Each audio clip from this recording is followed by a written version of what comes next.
Oh, quick, go! I'll stall her. You can't get mad with a little monkey, can you? Well, time for a good cleaning then. Let me see that detergent. It's not one of those bleachy, scratchy ones, is it? Oh, by the way, you better not use any detergent on my insides. Mix half a litre of lukewarm water with a teaspoon of baking soda and wipe my inside with that. That's a smart move.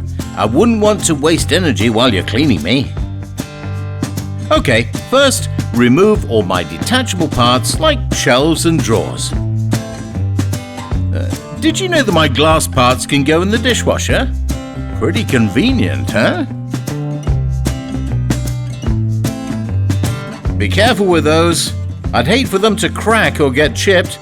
A sponge with some washing up liquid is enough to get them sparkling clean.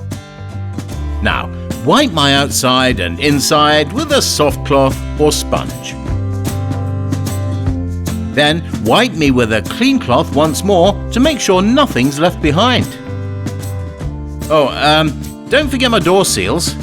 Remember to clean my water tank too. I don't want your water to smell or taste funny.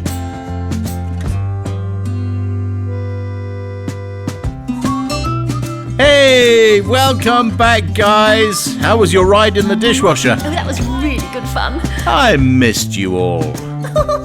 Missed you. Thank you so much for everything, human. I feel like a brand new fridge again.